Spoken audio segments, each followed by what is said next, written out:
here today or tonight, depending on where you are in the world, with Kia Ankara. And Kia is a spiritual channel teacher and mentor of 16, almost 17 years. He is the founder of the Mystica School. He's also the author of Egyptian Tantric Secrets. And he's a practitioner and teacher of Egyptian High Tantra. Thank you, Kia. I'm so excited to interview you and download some of your wisdom and passion. Well, I'm very happy to be here, and it's always nice to be hanging out with you because it's such a joy. So yeah, let me also just introduce Carina because like we've known each other for quite a few years now, haven't we? I guess like it's true. through Amanda we met, Amanda Ananda, and last year Carina joined us for the first year of our Egyptian Tantric Secrets mentorship journey, which we thought was going to be like a 6-month thing, and then expanded into a 9-month journey, which was, I think, kind of blew all of us away, including me. And so so in a way I feel like we've deep dived, and on my side I still feel that as much as I'm a teacher, I'm also still a student. Like I'm a student of Isis, I'm a student of the Neteru, the gods and the goddesses of Egypt. I also identify as Rose lineage, so I'm also at times working with Magdalene and Yeshua. So so I feel what I love about our connection is I just feel like we're both so like lovingly passionate about all those things. And so it's been a joy to deep dive with you, and that's not even to mention the fact that at some point soon you're going to record the audio book of Egyptian Tantric Secrets, which I personally can't wait to listen to because I know it's going to be awesome. Can't wait. And and in this day and age where like everyone's just gonna eventually like AI their voice, I still feel like Isis is like no, like this needs to be spoken. And when she also was quite specific, she said it's not just that it needs to be spoken, but it needs to be spoken by a tantrically initiated high priestess, and then you were coming in very, very clearly as like she's the one that has to do that job. Like that's not something that AI can do, like impossible. So I'm looking forward to that. It will be such an honor and pleasure to do that. It's gonna happen this year for sure. Absolutely. So yes, thank you for the introduction, Kia. And I would love to kick off this chat of ours asking you about what you're working on right now and what's alive in Egyptian Tantra. What's like? Well, the newest thing that's very alive is on my side this vision of Egyptian High Tantra. So that's been coming. It's in a way I feel like this is almost like the freshest downloads that I've been getting. So I work a lot with Isis. I can hear her, which is kind of like a gift that I was blessed by, in part by having a bit of a crazy experience. Maybe we'll talk about that a bit later. But I can hear her words, and then I can, sort of bring them through in real time and share them with other people as well. And what I've been finding when I do that is such powerful, amazing things come through. And maybe around 2-3 months ago, she came in during my morning practice and she introduced this idea of Egyptian High Tantra. And for a moment, I was a little bit confused, and I was like, well, why do you need the word high in the title? Can't it just be Egyptian Tantra? And she then started presenting this vision of what Egyptian High Tantra is from her perspective, but also from the perspective of in a way, like the earliest stages of the Egyptian civilization. And so there was a point in Egypt where they were working with High Tantra and had a very deep understanding of it. And within that, they very deeply understood the fact that if you are aligning the sexual energy with the heart and with the bar, the soul point, which the Egyptians always saw as being this point above the head, when you're getting all of this into alignment and connecting all of that into the earth and into the gods, the Neteru, then that can actually birth great, great things. And in a way, the most obvious example of that is, well, look at the pyramids. Like they were able to create something on such a vast, grand scale that even today we can't actually explain how they did it. Like we have theories of how they might have done it, but we still don't know for sure because it was profoundly advanced technology. And in the same way that they were able to do that through the manifestation of these great, amazing temples, initiation chambers, they were also behind the scenes working through High Tantra in order to not just create from that level of like, well, what do I want to make? But it was like, no, like, can I, align my vessel, and can I ask for the higher guidance from the divine of what wants to be birthed on earth at this time? And so I feel there was a golden age of the civilization where they were able to get out of the way enough in order to open to the sort of the higher visions of what wanted to be birthed in service to the whole civilization. And so I feel that all the temples and the Sphinx herself are all monuments and testaments to that golden age of High Tantra. And then as I think a lot of people might know, maybe you don't, maybe you do, but there was a gradual falling in the consciousness, which actually was kind of gradual. It was like over hundreds or even thousands of years. The consciousness gradually fell. The desire of the ego, and in what the Egyptians would call the desire of Set. Set is a sort of symbolic representation of the ego. But the ego kind of almost like tried to usurp the throne, like tried to claim it for himself.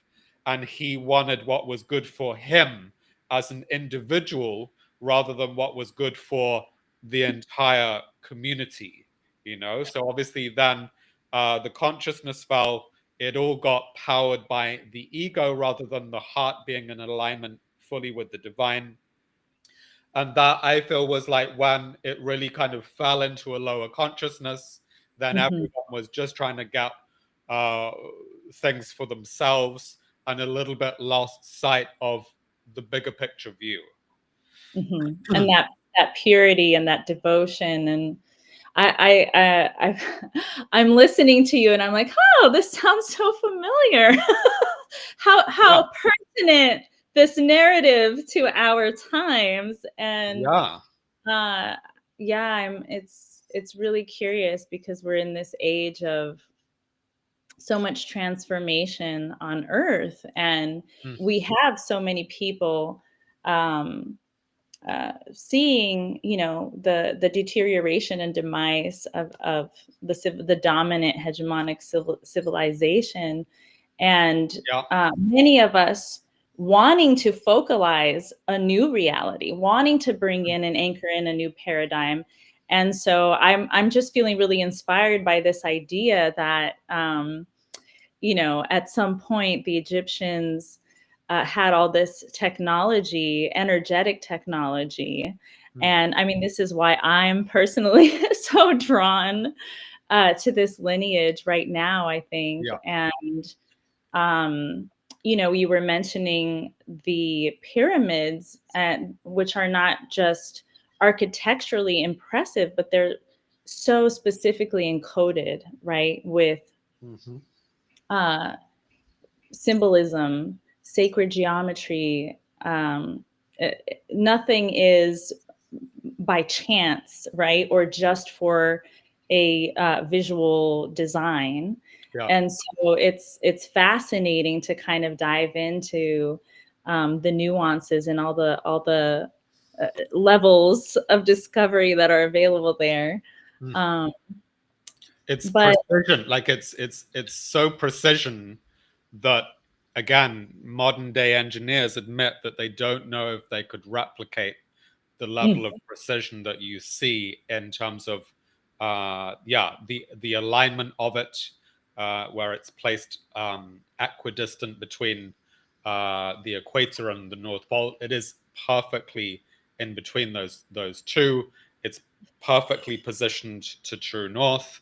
Like, there's so much of it where it is truly a marvel, and I think it points to a much richer civilization. And obviously the dominant worldview is like, no, it was just luck, or it was made with copper tools, but copper tools can't actually machine granite. So, even some of the archaeological worldview around it is founded on uh, false understandings, or just beliefs that were passed on from the previous generation of archaeologists. So yeah, I think it's an interesting time, and obviously there's been that whole new revelation that there's like many more layers underneath the pyramids that have been scanned very recently. It's been all over the news, and we still don't know. Like, we don't know what is actually underneath. What's underneath the Great Pyramids, and yeah, it's an interesting time to so be exciting. alive. Yeah, and it's interesting that this is all coming to light now, and that there is an increase in the curiosity and to understand more of this. But bringing it back a little bit to your own story, I'm so curious. How did you get into Tantra, and then specifically go down this path of Egyptian Tantra? Yeah.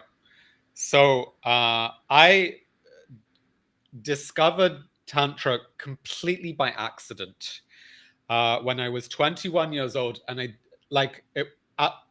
I say completely by accident in the sense that I didn't even really know what the word Tantra meant at that point, But I was in a very beautiful relationship with a very amazing lady called Dorothy, and we were super in love.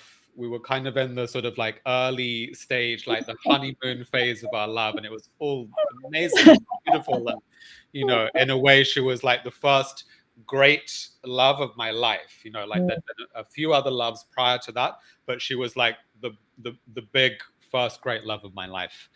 And one night I was in bed with her, and she'd fallen asleep, and I was wide awake, and I was looking at her as she was sleeping, and I was struck by, like, wow, I have so much love, and I could feel it, like there was so much love here. And part of me was a little bit like, what do I do with all this love? Like, she's asleep, I can't really just like shake her awake, but what do I do with all the love? And when I asked that question, what I heard as the answer was, well, just pour your love into her. Like, that was the answer in that moment, which felt like, like a good idea at the time. So it was just like, okay. So I just kind of kept looking at her and kept just feeling this love that was so present in my whole system for her. And as I was looking at her, I just uh, uh, imagined or visualized, let me just offer my love to her now in this moment, because I need to offer this energy somewhere. And so I just kept looking at her and just feeling the love, and in a way, like imagining as if I could pour that love into her, not really with any thought or agenda of what might happen next. I just felt like, I'm just gonna offer this love to the woman that I love. And Oh, the tender young hearts. say that again. I said, oh, the tender young heart. Yeah. it felt like it came from a very, innocent, loving, Innocent, pure place, beautiful. and maybe 5 or 10 minutes into that, she suddenly woke up, and the first thing she said was like, "I really need to be with you." And I was a little bit like, "Okay." And then she sort of looked at me, and then she was like, "What were you just doing?" Because she could see like something had been going on. And I was like, "Well, I was just like pouring love into you." And she was like, "What do you mean you were pouring love into me?" And I was like, "Well, this is what was happening from my side." And so I just explained like how I'd been intending to pour this love into her. And she was kind of like, "Okay, like I think I get the concept of that. Let me try pouring love into you." And so she sat up, and then she started trying to do the same thing that I'd just been, sharing with her. And I felt this like wave of love like spread through my system that was even more than the love that I'd just been feeling a moment before that. And so we kind of had this like revelatory night that night, where we discovered what we initially just called like energy sending.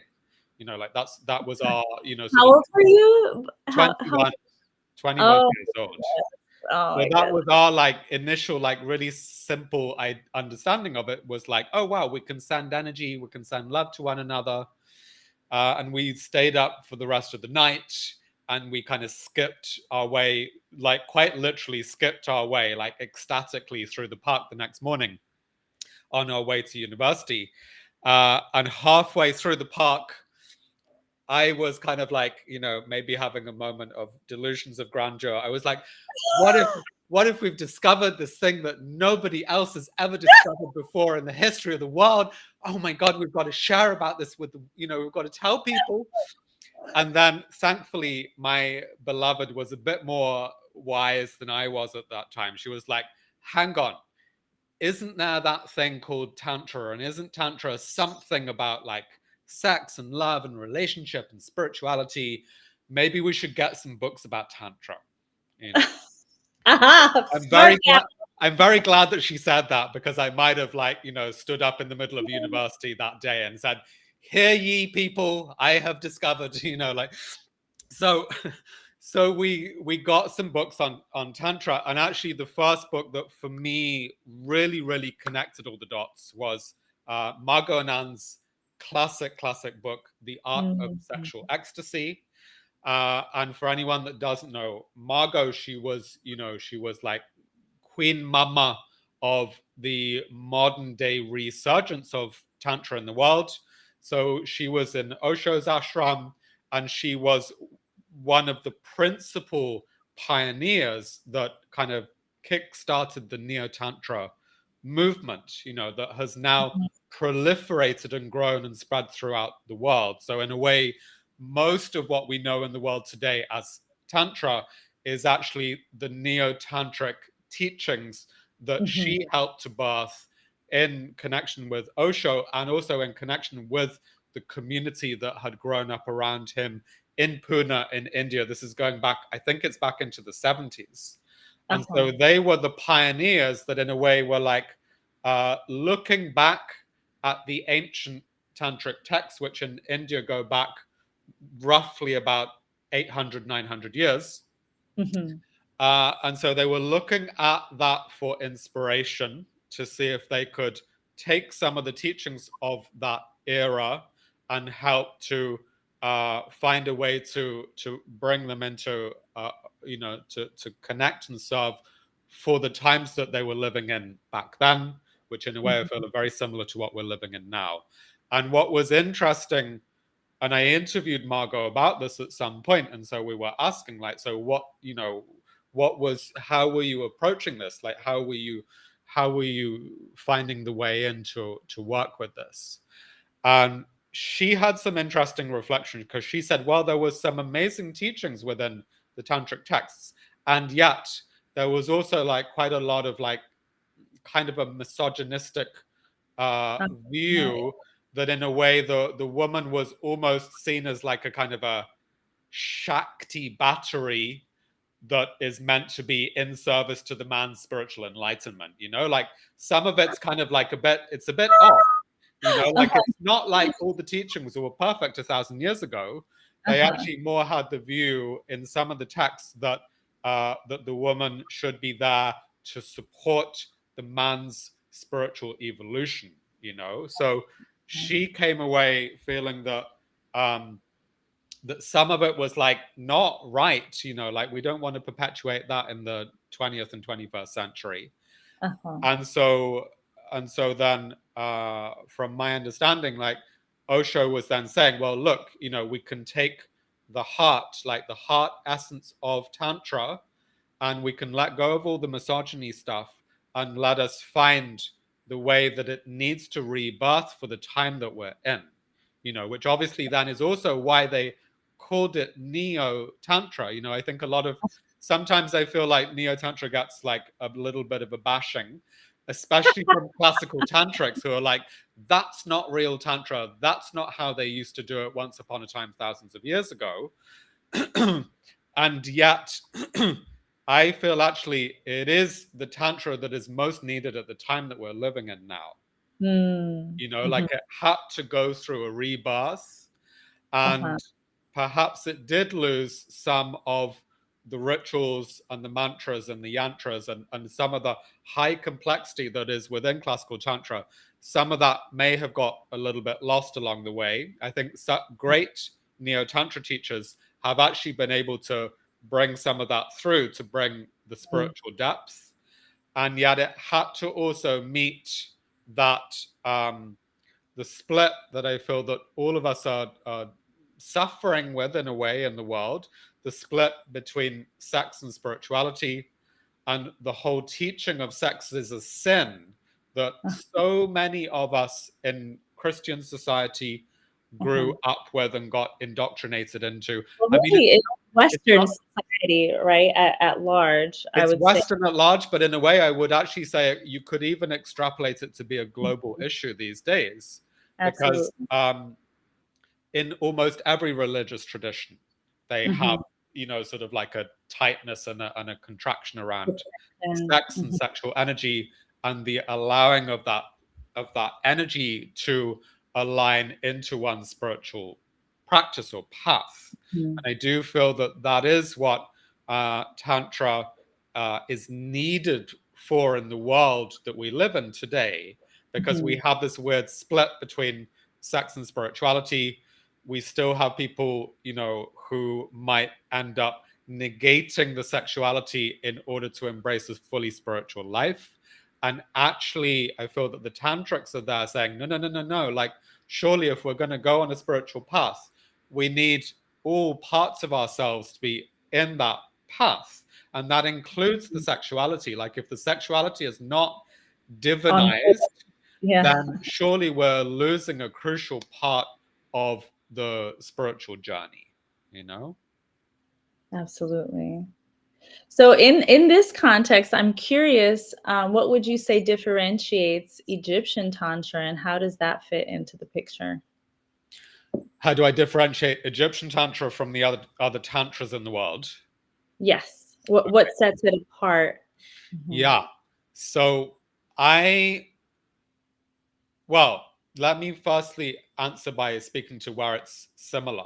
I think any great Tantra from around the world is able to carry you deeper into connection with your own body, deeper into connection with your sexual energy, and it is giving you tools and techniques that are able to align and purify that energy and open the energy channels so that you can then start running energy through the system, but also you can then connect in to the divine, in and through that greater access of energy that you have. Like, I feel like all great Tantra is doing that. And in a way, the kind of let's say, for want of a better word, like the kind of lower Tantras might be just getting stuck in sexual pleasure for me and mine, and that's it.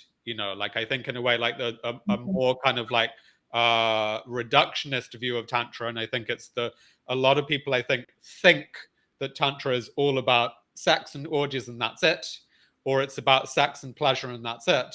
And they lose sight of the fact that actually it needs to include the heart and whatever the heart might be feeling. And it needs to include one's connection to the spirit or the divine or the universal life force source out of which we've all come. Otherwise, we're losing sight of the bigger picture that we're fitting into. Now, where Egyptian Tantra is, it has its own unique flavor within that. I feel that they're bringing a particular set of symbols that we can bring into and include within our tantric spiritual practice. So the obvious example of that would be the ankh, which we have on the screen in the bottom corner here. And the ankh is a symbol that maps onto the body and also the energy body that surrounds the physical form. And this, I feel, is part of the, again, part of the key to the Egyptian mysteries and the Egyptian Tantra is when we start breathing our way through this symbol, not just through the physical body, but through the energy body, what the Egyptians would call the Ka, the Ka, energy body. We start actually expanding into the energy field, and that's something that you can explore as an individual. You can also explore it within a relationship as well. And you start running the energy, the breath as the consciousness through this circuitry. And then at a certain point, you can, usually I have an ankh symbol. Hang on. Let me just grab an ankh. Just grab one, I have many ankhs here. So when we look at, whoops, it's got a bit of, let me clean my ankh first. Okay, so I got a copper ankh here. So obviously when we see that, we look at it and we think, and it looks very two-dimensional because it is. It's just the flat version of the symbol. However, if you embrace the idea that actually this is a three-dimensional form, so you could flip the symbol, and so if it maps onto the body that way, that's one pathway. When you flip the symbol, there's another pathway which then has a loop that runs out the back of the heart through the soul point, the bar, and then back into the heart. And this is really, this is key to Egyptian High Tantra, as in what they're saying with this pathway is let us raise energy from the root through the sex, raising it to the heart and expanding it outwards. Obviously we want to not just get caught in, say, purely low vibrational expression of sex where it's just a bang, but there's no loving passion there. So firstly, they want to raise the energy up to the heart to include and open in and through the heart, and expand in and through that dimensional plane. You could almost see this as like a plane that stretches in all directions at once. And then when you then loop from the heart to the soul and back to the heart, you can do that as solo practice, and it's super, super beautiful and very nourishing and aligning. So I'm doing that every day in my morning practice. If you're in relationship and you learn that, firstly, you learn it as a solo practice, so you understand how to loop in and through your own energy body. So that's super key as a first stage. Then once you've started to sensitize to the energy, you come into connection with a partner who ideally has also been trying the same technique out. And you can then, if you go into, a yab yum full embrace of the body, you can then send energy through the loop, which then is looping through both of you at the same time. And so what that is doing in a very powerful and tangible way is that it's connecting you heart to heart. It's also connecting you soul to soul. And when you're looping the energy, if you're both sending it, let's say, out through the back of the heart, through the soul, and into the back of your partner's heart, when you're both doing that at the same time, you're actually creating this counter-rotating field of energy.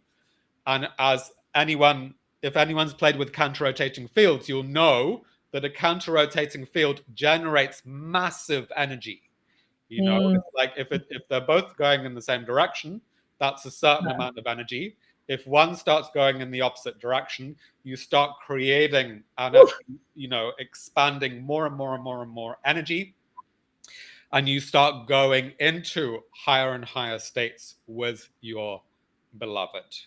So that, Powerful. in a way, is like just one example of one symbol that you can work with.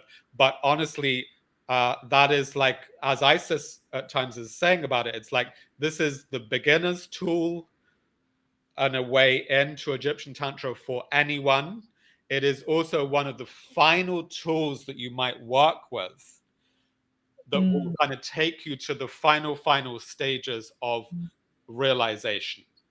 And then within that, there is a point where the tool falls away, as in you might breathe your way into this expanded state of connection. At a certain point, the breath technique falls away, becomes unimportant in a way, because you have just gone into the holy union, or the union with the source of all of life.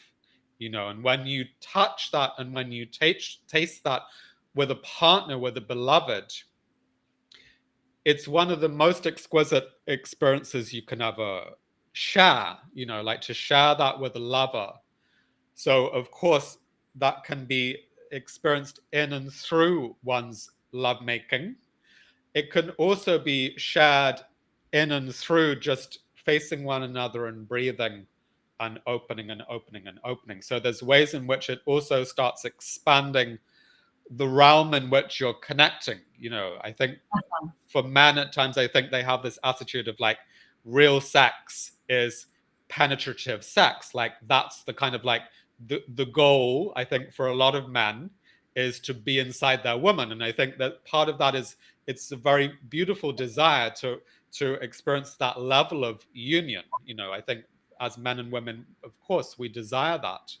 And yet there's other levels in which you can enter that holy union with your clothes on and running the energy through the arm, or just through the energy system in general, and you'll go into the same, or if not even more expansive states of orgasm can be reached in and through the energy bodies, and in and through bringing the two energy bodies together.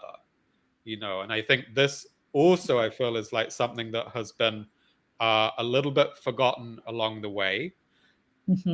Bizarrely, even in the world of Tantra at times, I have met many men who are not in touch with their energy body, which I feel personally is a great, it's really saddening, because if they're not connected to their own energy body, the shadow side of that is, if they're with a woman that is connected to their energy body, the man might be unconsciously like sourcing energy from them, because they don't know how to connect to it directly. And I've even met some tantric male practitioners who might even be offering tantric massage, tantric, sort of one-to-one sessions to women. And I couldn't quite believe it, because I would meet them and I would discover after a time, like, oh wow, like they don't know how to run energy through their own system. I couldn't quite believe it.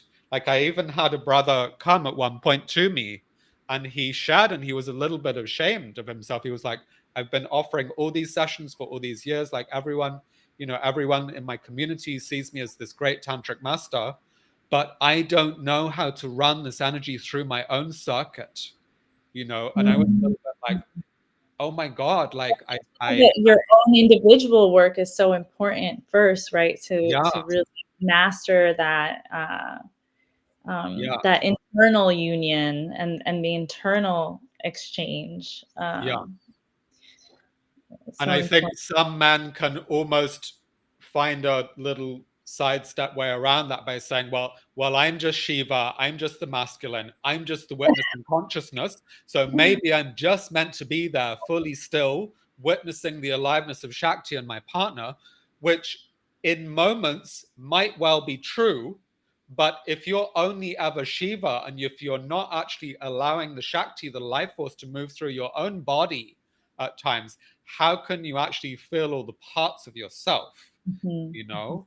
So I think this also is where, within the Egyptian worldview, when you look at all of the teachings, all of the mythical stories, you see again and again, like, everyone's a couple.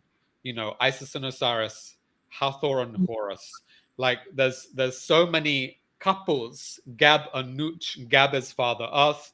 Nut is Father Sky. They were said to be so in love with one another that they did not want to separate. You know, so when you look at some of the ancient stories, you realize, like, oh wow, like, even the earth and the sky were originally the exquisite lovers. And it took then Shu was the god of wind, that came in and created a space in between the two lovers, so that then life could birth, you know, in the space in between them. And so then I feel this is a beautiful image, because then you've got this idea of Father Earth is eternally looking upwards towards his beloved, which is Nut, night sky, and Mother Nut, which you could also see as all of the cosmos is Nut, and Nut is looking down upon Earth, who is her beloved, and she yearns to be back in union with him again. But because they can't do that without collapsing everything back into a 0 point, all they can do is look at one another and keep sending love, you know, like, that's holding the tension, holding the polarity. I love it. Yeah. So that also is like one of the grandest love stories in the whole freaking universe, and we're in the midst of all of that. You know, and then when you zoom down into, you know, the let me say that again. When you zoom into the Isis Osiris myth, which in a way is like, you know, the classic myth that's at the very heart of the Egyptian civilization, it is a love story. And it is not just a love story, but it's also a tantric love story from my perspective of it. And when you look at the story, at the beginning of the story, Isis and Osiris are the perfect king and queen. They're deeply in love with one another. And then along the way, Set is the jealous brother. He wants to be sitting on the throne, and he wants the power for himself. And he so is desiring of the power that his brother has, that he kills his own brother. He chops his brother up into into 14 pieces. It's a precise amount of pieces. And then he scatters all the parts all across Egypt, and actually even beyond the borders of Egypt.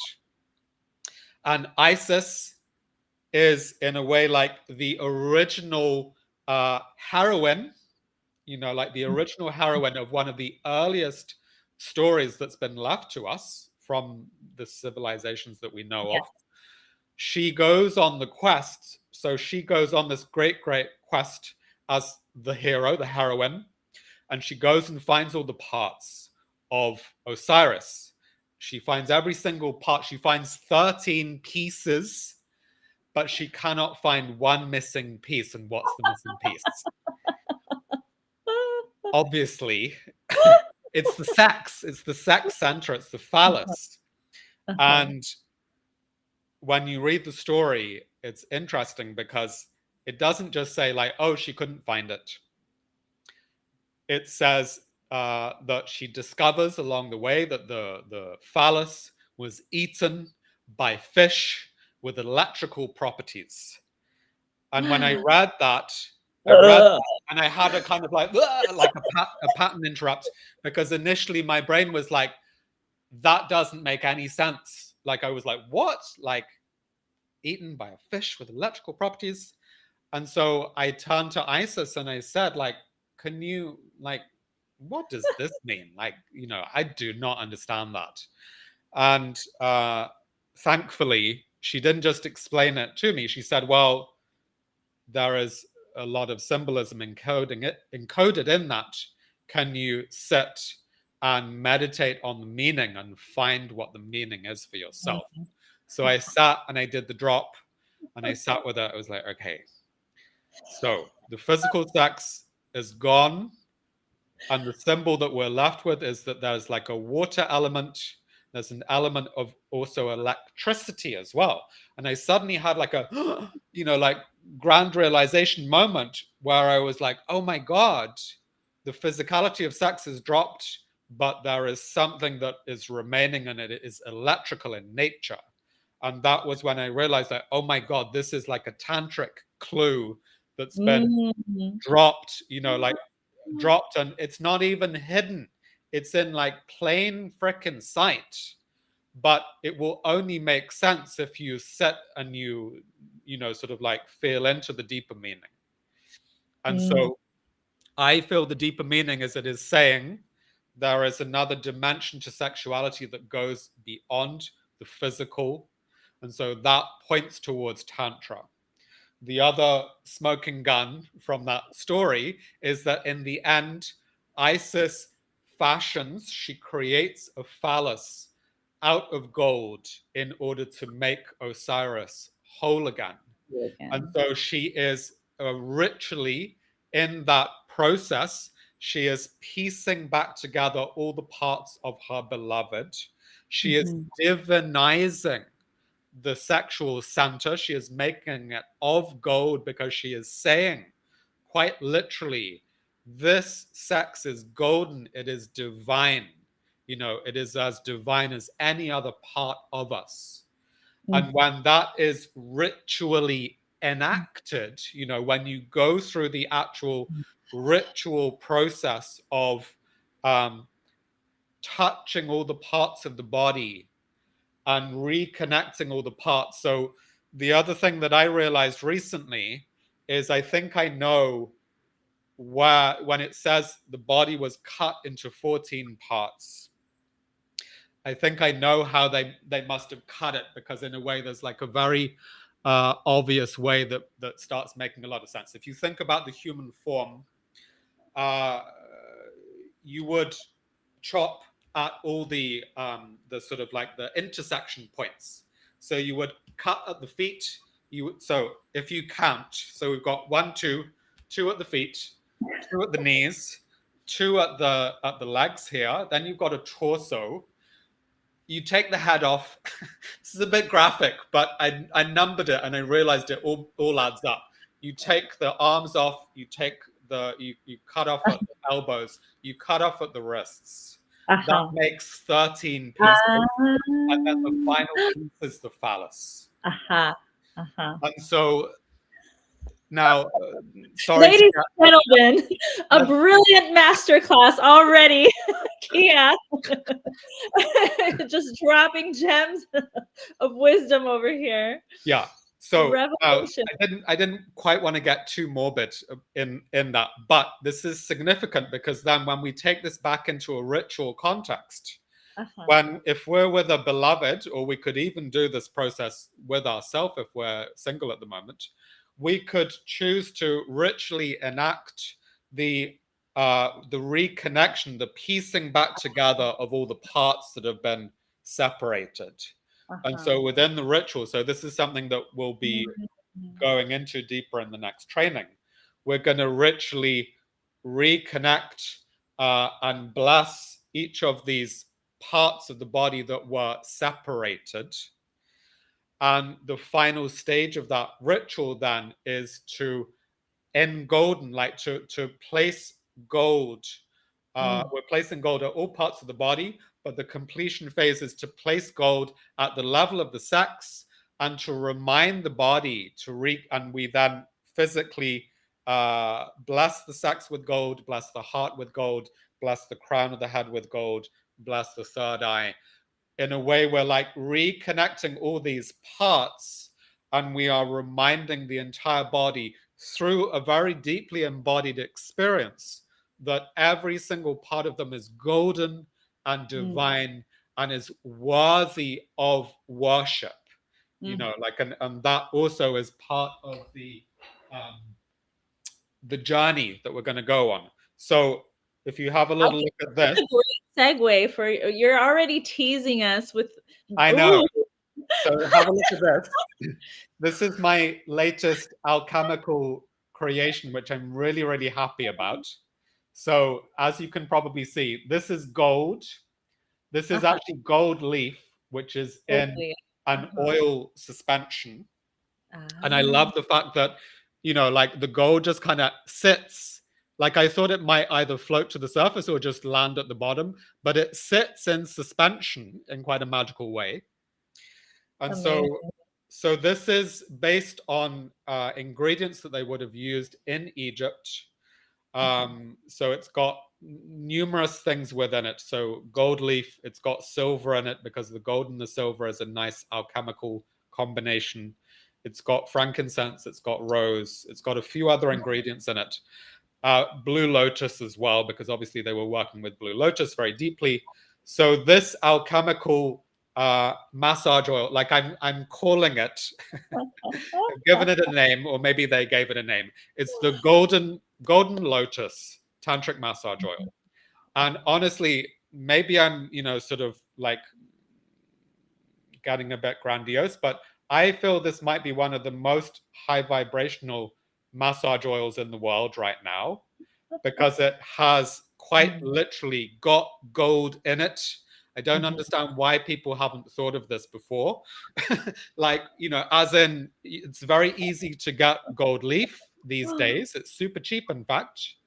And if you were gonna anoint and bless the body ritually, why would you not do it with gold, you know? Give it to me. Send me some over now. I'm gonna teach you the recipe, Mila. Don't you worry. So yeah, so this is going to be one of the ritual experiences that we're going to go into deeply in the training. Is yes, tell us about this upcoming training. Sure. So we've got a new offering which is literally starting this week. We're starting on Friday, or Thursday or Friday or Saturday, depending on your time zone. So we've got 2 time zones for different parts of the world. It's called the Golden Keys of Egyptian High Tantra. And the reason it's called the Golden Keys is over the 6 weeks, we're going to be introducing 1 key each week through the 6-week process. So the first key is the Ankh.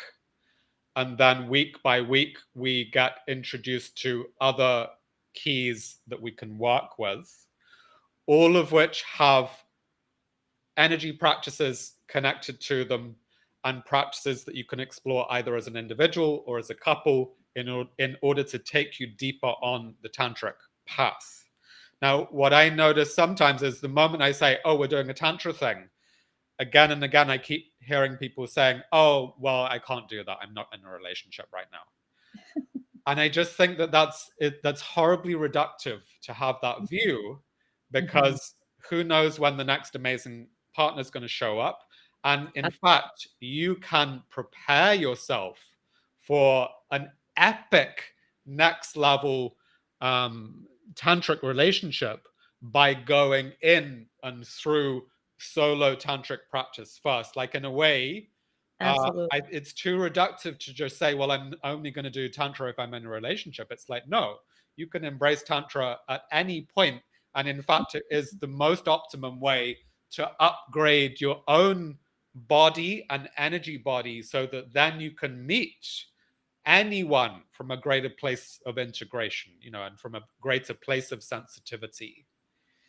I heard a crazy thing yesterday. This is a real random sidestep, but let me speak on it. Okay, let me ask you a question. Did you know that people were doing this? So someone said to me yesterday, oh, did you know that people are getting Botox injections into their yoni or into their clitoris in order to increase sensitivity in that area? And I heard that and I was a little bit like, oh my God, like, that's kind of disturbing from my perspective as a tantric, Right. because rather than going and doing the Botox, which I guess it must be doing something, otherwise they wouldn't do it. But again, it's like an external fix to what is actually an inside job. Like the inside job is, you may have levels of disconnection from your sex center. And that could be for very valid reasons, because you may have had sexual trauma or other experiences in the past that may have led to a level of numbing and disconnection from the sex center because of that past trauma. And so the Botox isn't even the ultimate, it's not a lasting fix, because actually what is needed is for you to go on a journey of reconnecting in and through the sex center to see what is there. And if there is trauma there, it needs to be felt and reintegrated and re-experienced. And when it is felt, then sometimes like a trauma response starts happening in the body, energy starts moving, but then the whole energy body then opens up more. And then as you go on that journey of opening the portal, you could see the sex center as a portal to cosmic consciousness, like for men and for women. It can be a doorway that opens you to greater and greater energy, which you can then run through your whole system. And when you do that, you start going into profound orgasmic states. Not only women. That's the true definition of ecstasy, right? Rather than what people may think of as like just like a more of a pleasurable physical experience. And I think, even though you said, oh, it seems like a tangent, I think it points to this deeper issue that we were talking about in the beginning with the Western world, why this is so important right now to uncover the maladies and the disconnect, the deterioration of sexuality globally, not just the Western world, but like that this is a deeply rooted problem, and that we need, desperate measures to, or maybe radical, powerful measures to reclaim this creational energy and this portal that we have available to us to truly connect to all that we are as beings, as multidimensional beings, as energetic, spiritual, and cosmic beings.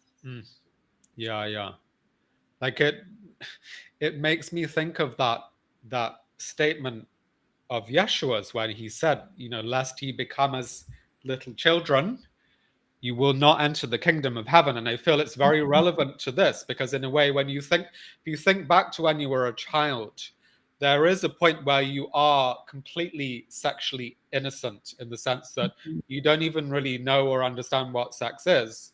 You are freely happy to be naked. You don't even have a second thought about nakedness being in any way a problem. And then obviously as we grow up, we are then told at a certain point, put your clothes on, stop touching those parts of your body. We get levels of sexual suppression. And then we start being given this teaching around sex is a sin, whether that's spoken verbally aloud to you or whether it's spoken through omission. Because I think I didn't grow up in a household where I was being told by my parents, oh, you shouldn't do that.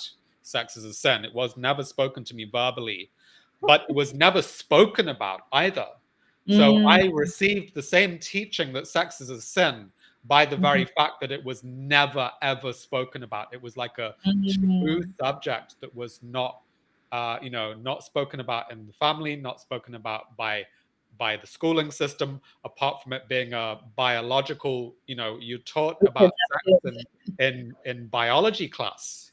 You're not really taught about it as a profoundly sacred and divine experience. And actually, that is where we need the priests and the priestesses of the ancient tantric lineages. Like, the world needs that, because those are the ones that can actually bring that very, very important message to the world. That sex is divine, that it is meant to be deeply connected in and through the heart, that it is meant to be connected in and through your soul, and it is meant to be then connected into that which you believe in, whatever name you have for that, whatever name that goes by.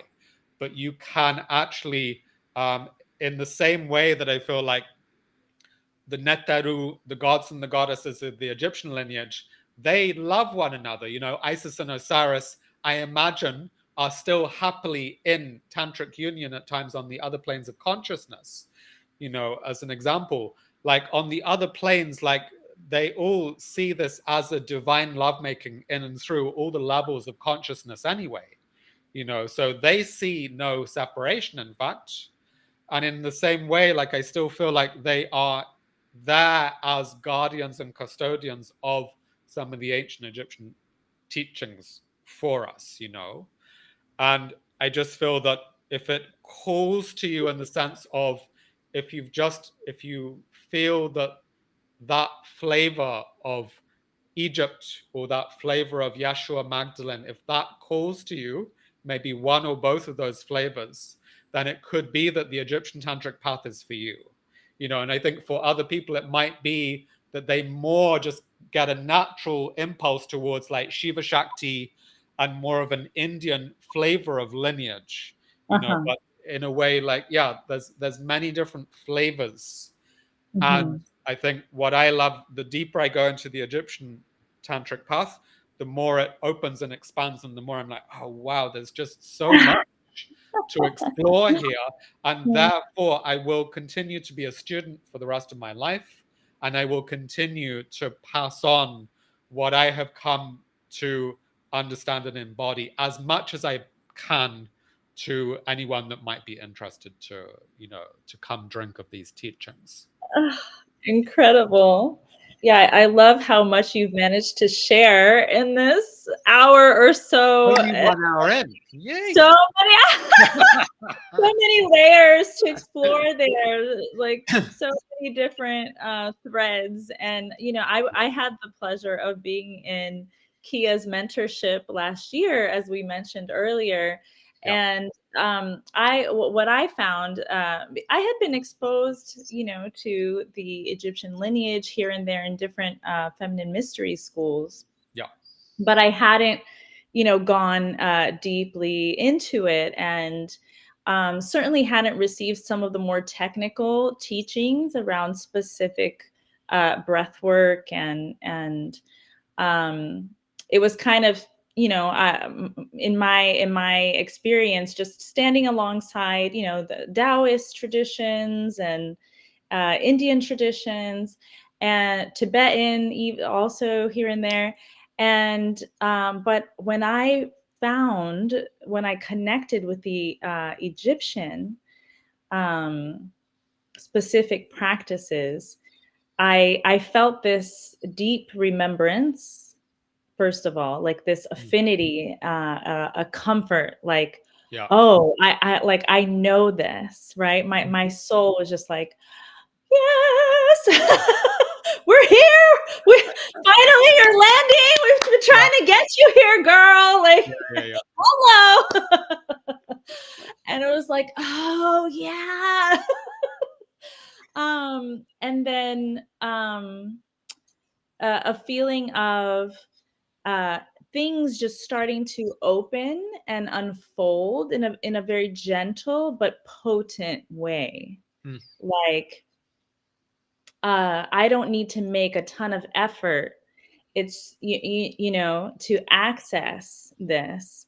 And I think also because Kia is an excellent teacher and has like just this level of mastery as a channel, and as someone who's been a spiritual guide and teacher for so many years and gone through all these different modalities.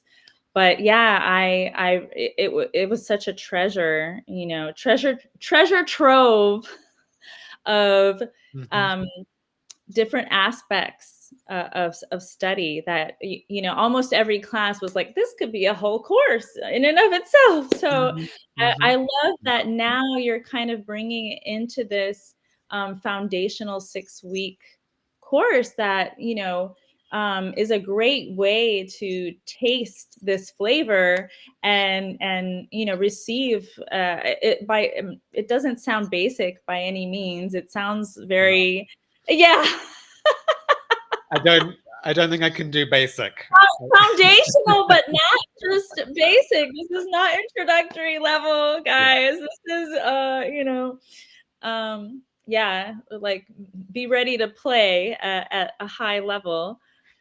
So yeah, I just want to ask you if someone is feeling the pull, if anything, resonated, stood out, is calling to them, how can they join this next round or find out about more information? Before I answer that, can I ask you a few questions? Oh, yeah, go Yeah. ahead. Because I'd just love to unpack a little bit more the journey that we went on last year, Yes. which was a big journey for all of us. Mhm. And yeah, I guess in a way, like my first curiosity is, um, what do you feel are some of the greatest gifts that you received from the journey that we went on?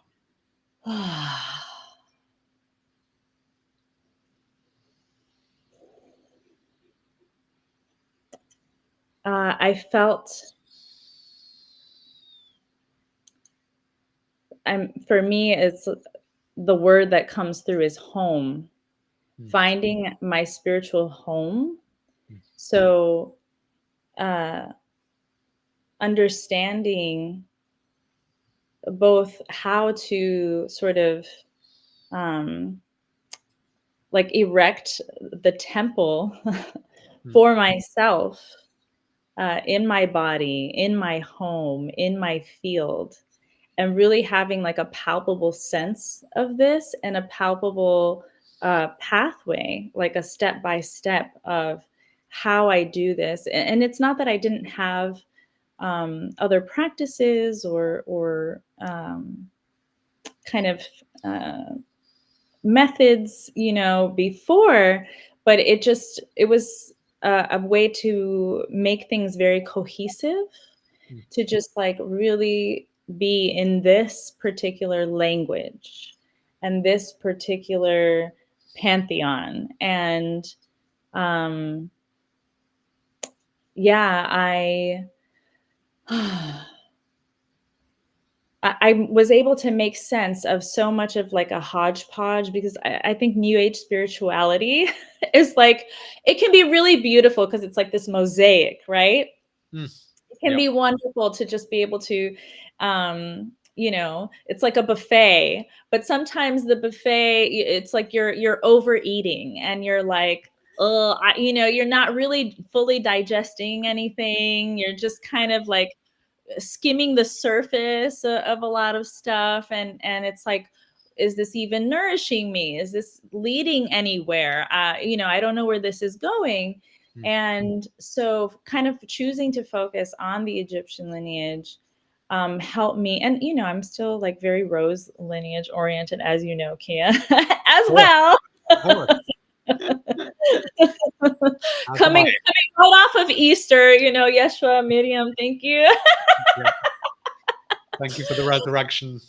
Yes, no, it's all intertwined, but yeah, it's just really helped me to kind of feel more solid.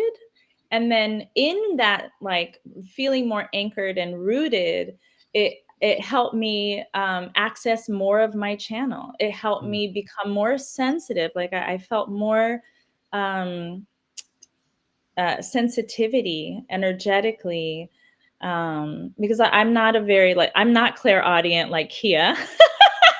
I'm not like, clairvoyant, but I'm a very, like somatic, intuitive, claircognizant, mm, and mm, I just felt that amping up Yeah. with that Yeah. dedication, that devotion to this practice, to keep staying with it and being consistent. I just achieved like a whole other level, arrived, in this body of work, in my own body, as a portal, as a channel, Mm. in a whole new way. Yeah. Yeah. Yeah. It's beautiful. Mhm. Yeah. I hear that. Yeah. And uh, yeah, I feel that for me, it was just beautiful to witness you on that journey, and sort of deepening and opening more and more and more from it. And I think what I kept noticing uh, for all of us is that there's this whole body of work that I can kind of like roll out because I've been immersed in it for years now. But there's the very interesting moment in each of the classes when we'd do a chant, and then I'd invite in the Neteru, and it might be Isis coming in, or it might be one of the other guides. And then when those moments would happen, what I would find is sometimes it was kind of funny because some days I knew what we were going to speak about. Other days they would actually be like, "Don't worry about it. Like we're just going to bring it through in the moment." So I'm a little bit like, okay, I'm just gonna trust that whatever is Rest. meant to Yeah, come I through was is gonna gonna come through, like I hope I don't like dry up on the mic or something. But what I kept on you being have to struck allow the by, room for the mystery, right? You yeah, have to exactly, allow room yeah. for the mystery to come through and operate and take over. Yeah, it And has a life of its what own. I kept finding was like when they came through and they poured forth what they wanted to share, by the end of some of those transmissions, I would feel a little bit like, what the fuck just happened? Like, and I'd be looking at all of you and I'd be like, does anyone want to share? And everyone would be a little bit like, Speechless. Yeah. like not quite able to even put into words the fact that they didn't know what to say. No, it's like language is failing us right now. Like that was all on a whole other level. Codes. Yeah. So I'm just kind of curious, do you want to share a little bit on that? Like what was your experience of them, like of when the Neteru come in? What's your experience of being with, in a shared field with them? Oh, it's absolutely magical. It's otherworldly. Yeah. But, it's also kind of a reminder that, this is our world. We are of this nature. We are not separate from them. We are them here and now embodied. We're fractals of the divine, of these divine beings. And it's like we're coming through a prism. The prism like will separate into all the colors and beams of light, and like we get to be that. So I feel that it reminds me that like I am here to be this prism to reflect this light out, and it gives me more fuel and hope and how I can transmit, how I can give, how I can serve. So it's inspiration, it's fuel, it's Mm. transformate, like the alchemy that that allows me to just drop the blocks and the obstacles that are holding me back if I'm fearful or in self-doubt or jumpy around, I don't know how I'm going to be received, or in practice or in session with someone who's receiving from me, or maybe invisibility as a priestess that can be difficult to handle. Yeah. um, Being seen in my power, being seen in my gifts, being seen as someone who is taking a spiritual path that is not the mainstream conventional norm.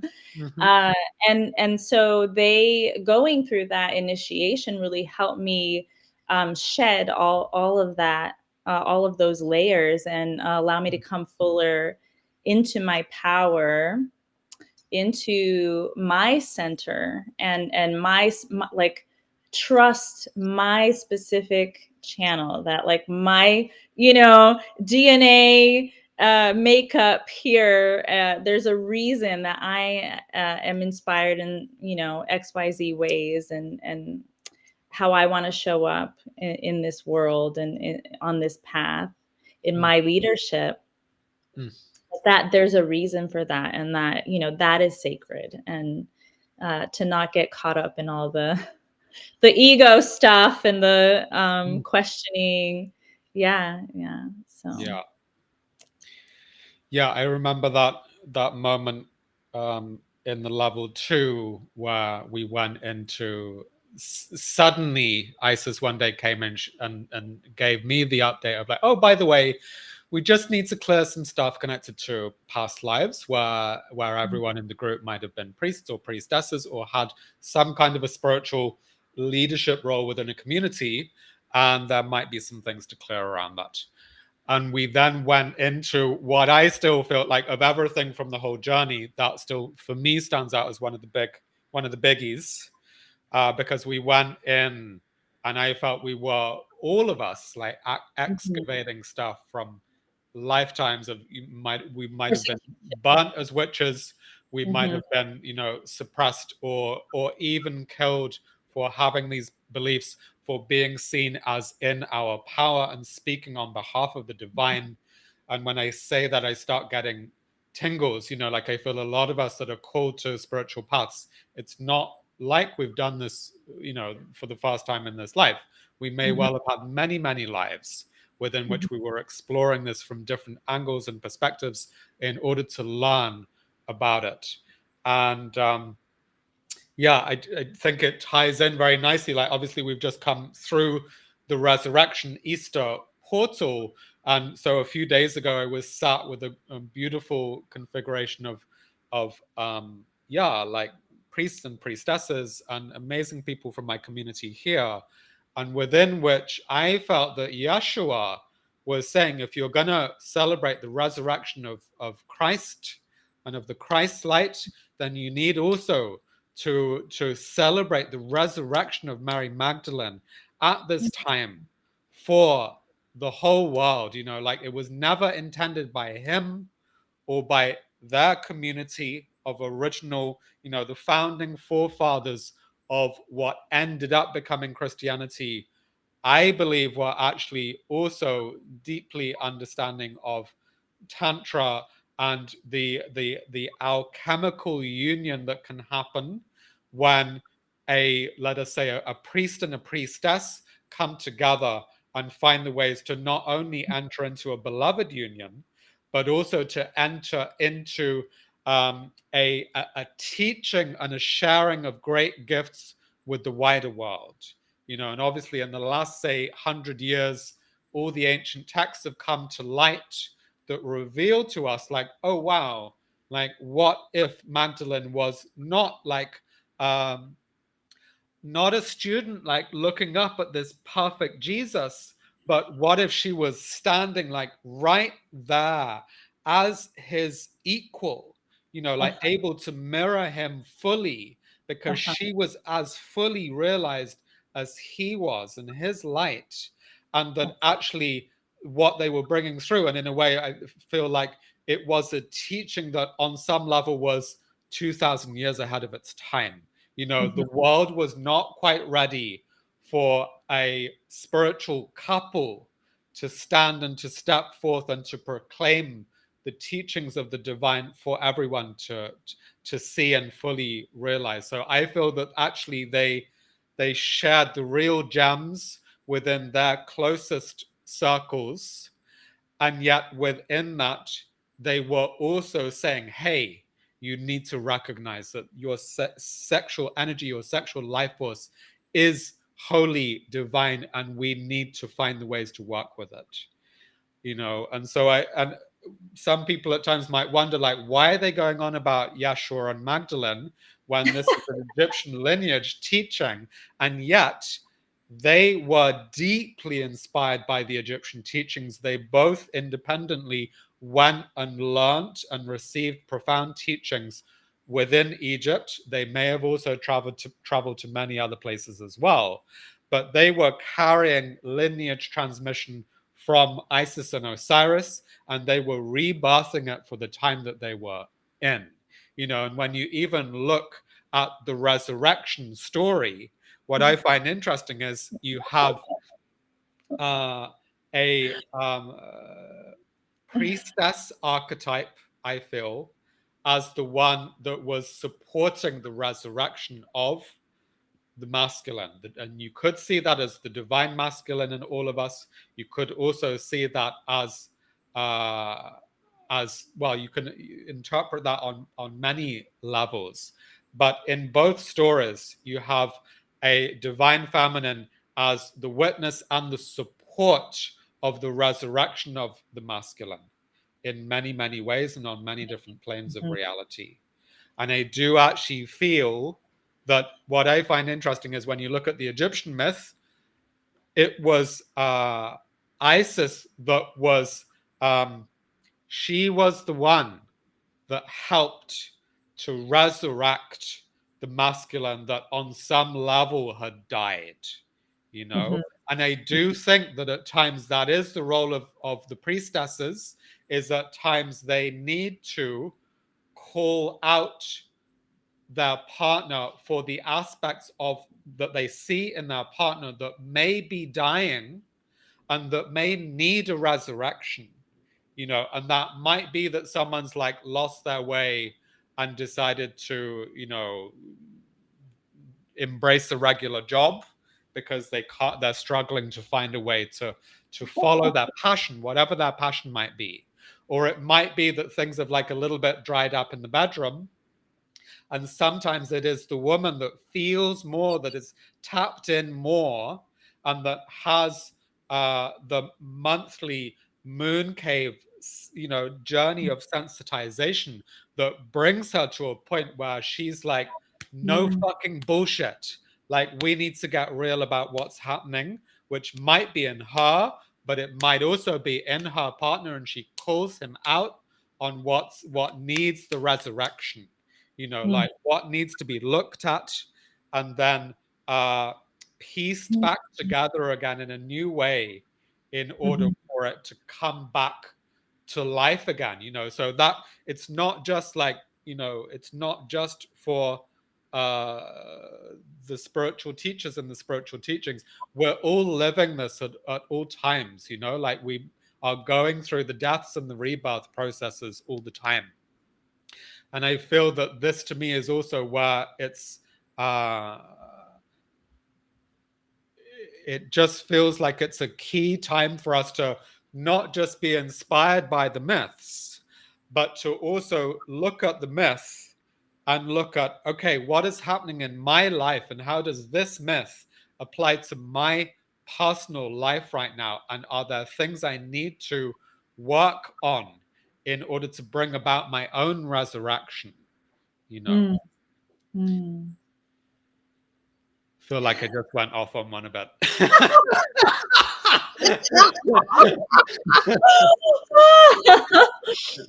Well, on that note, with all of this moving, it is getting a bit late here on my side of the world. Yeah. We can wrap it up. It's all good. So yeah, I love how you tied it all in. He brought it all together, guys. Hopefully it's at least had a new weaving. And yeah, so I guess in a way, as a kind of final wrap up, if you are left feeling like curious or called to at least come check this lineage out. And it's not like we're asking for like, we don't need you to like commit to the lineage for a lifetime or anything like that. It's just if it calls to you, if you're curious to come check it out, we have, books, audios, we have trainings. We have this new training that's starting at the end of this week. So if you're feeling the yes, come join us, like just dive in at the deep end with us. And you're going to still, within that, you will be gradually guided deeper and deeper from wherever you are on your journey right now. So it's kind of strange because in a way it is designed for people that might still feel like they're beginners, and it is also designed for those that are deeply on the spiritual path and they have been for years. Wherever you're at, it's going to take you deeper. It's going to help you expand in and through the heart more. It's going to help you elevate more in and through the heights of high tantra as well. So I feel it's working on many, many levels. So if you feel the call to come join the 6 weeks, that's happening very soon. And then if you want the real deep dive, so the one that Carina was talking about, if you feel you might want to teach this body of work, we have a new mentorship starting in a few months from now. So reach out to me or reach out to Carina if you want to know more about that. So there's many, many ways to deep dive with our school here at Mystica. And yeah, would love to see you for it. And obviously, Carina, I'm excited to see you for the next thing because you're going to be joining for the 6-weeker. Super excited to join. Can't wait. Yay. So good. Okay. Well, it's beautiful to see you, my love. Thank you for sharing. Thank you for sharing so much with us today. Yeah. And if nothing else, get some gold. If you've got a partner, offer your partner a beautiful golden lotus tantric massage experience. So okay, love. Lots of love to you. Thank you. Okay. See you later. Take care. Thanks everyone.